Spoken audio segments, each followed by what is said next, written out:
2014, people are shifting more towards lounges and bars and craft cocktails instead of going to nightclubs. It just seems like they'd rather spend their money eating and drinking instead of just doing shots and getting drunk. So I think in 2014, a cocktail trend that's coming back is gin-based cocktails. Also different kinds of infused vodkas, but house-made infused vodkas. Fizzling in 2013. Well, you know, Malort is such a big deal for all the Chicagoans, and we've kind of have already fizzled it out. It's a love-or-hate sort of thing. It's really skunky. If you can think like grapefruit, skunk, and ethanol in a glass, and so people do it as a big shot, and that's really what it's all about. But we've sort of fizzled it out. I think we're going to start to see a lot of people focusing on their ice programs.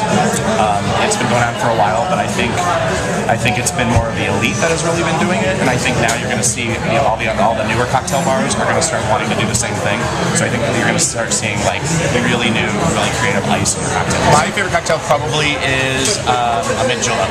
There's just a real sexiness to the cocktail when it's done right, and you can kind of play with it a little bit, and it doesn't have to be a real straightforward, real strict recipe, and I always have fun with that.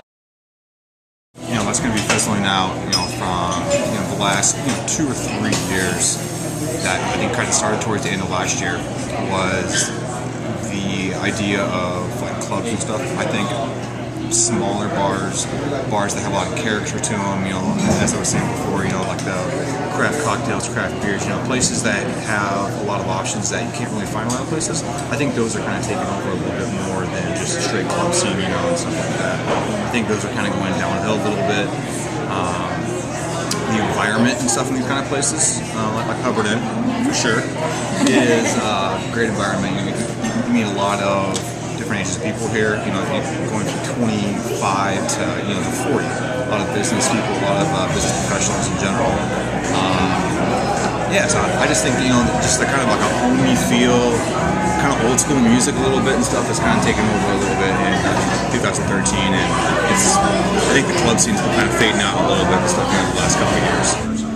Trends that might fizzle would be the herbal liqueurs. I know like chartreuse and its sister or brother liqueur, so the green chartreuse and yellow chartreuse. Frenette's is like, it was super popular about a year ago. I mean, it's so popular we had it on draft. And it's a liqueur, herbal liqueur. I think those might start to trail off a little bit. I think whiskey's definitely coming back. Bourbon and rye whiskeys are huge right now. It's big right now, and I think it's going to continue to be big for a while. So I think one of the trends that I think is going to fizzle out that I've seen happen is like flavored vodkas. I feel like that was really the thing for a while. Every season, like every year, a new flavored vodka would come out, and that'd be the it thing. Now I think it's pushing a little bit more towards like whiskeys. I think whiskeys are definitely making a comeback, like old-fashioned cocktails. So I'd say like for things that are going to sort of become more popular, become the new trend is different flavored whiskeys, or even like people making their own, infusing different whiskeys or infusing different liquors, and pushing more towards like using fresher ingredients and making more of it, a classic cocktail, as opposed to just using whatever new flavored vodka or whatever and putting it with X mixer. Yeah.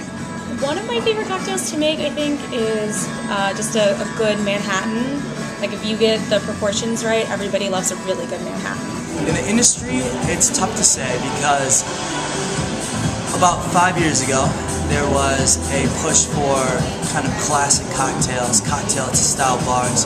And even before that, 10 years ago, if you look at trends, there was a big push for microbreweries. And they've actually taken a stronghold to the point where micro craft beers are outperforming domestic, say your Budweiser, Bud Light, by 20%.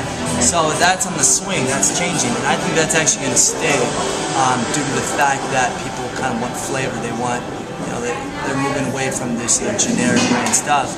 As far as trends fizzling out, I hope really loud clubs fizzle out due to the fact that I just can't stand it. And yeah, that's about that. It's upcoming trends in the cocktail world. I think that trends on the fade, I think mezcal maybe. I think that it's been played a lot right now. I think that it's kind of going to work its way sort of out. Trends I see on the rise, I see rums really coming back still. I see dealer's choice. I see the bartender having the ability to sort of make as they see fit for the customer. So I think that trend is going to certainly be on the rise, and I hope so, because it gives us the ability to do more than just be like a monkey. I'm still a classics guy, so I judge people on their Manhattans, on their Negronis, on their daiquiris, on their margaritas. So the Simmon whiskey Fireball, that's got to go. That's going to go. I think that'll be done pretty soon. I don't know where that even came from, but I know it's big over the winter, but that will probably fizzle out. Seen a lot of, extravagant drinks, a lot of different ingredients, and a lot of the class stuff is coming back. Seeing a big increase in whiskeys, especially bourbons. Chicago's a big market for bourbons. A lot of those classic cocktails like Old Fashions, Sazeracs, Manhattans are coming back. We're seeing that kind of trend.